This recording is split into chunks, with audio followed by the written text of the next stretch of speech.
Bato rinonzi ZANU-PF rine jambwa rine rushava-shava. Bato rinonzi ZANU-PF rakadestroya chinhu chinonzi education to the last drop.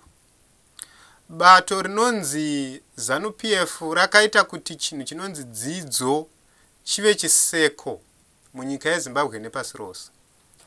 Murume uyu anonzi Winston Chitando munhu ari pakati pevamwe vanhu vakadzidza ndokubva aitwa Minister of Mines.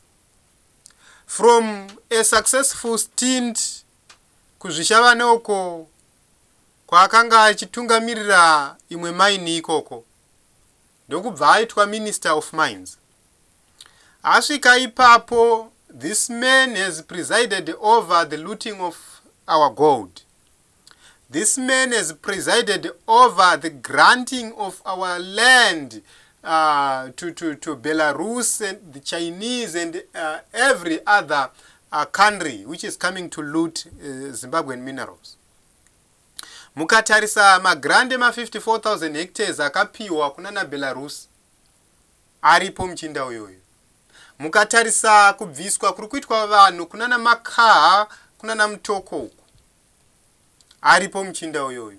Ndiye Minister of Mines ari kutadza kuita rein in vanhu vake, iye ari kutadza kuita make sure kuti panotedzerwa mutemo kana tichiita zvokuchera zvicherwa munyika yeZimbabwe.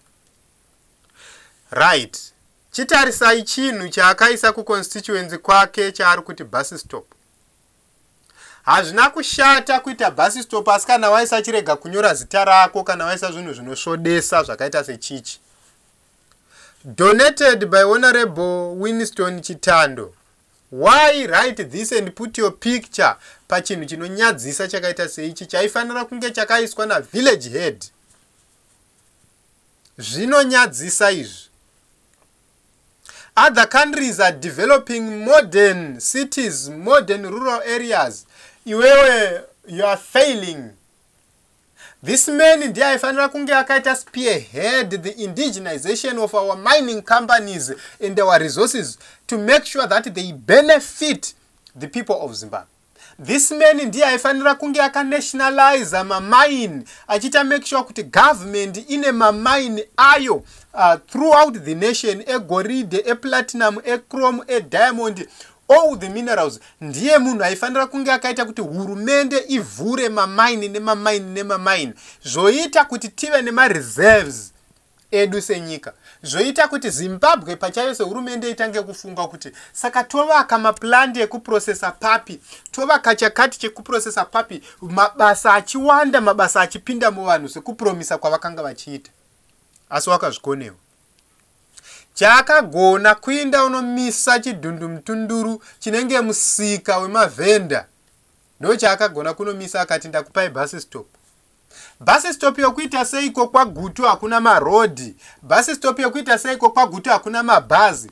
Bus stop yokuita seiko kwa Gutu hakuna mabiriji.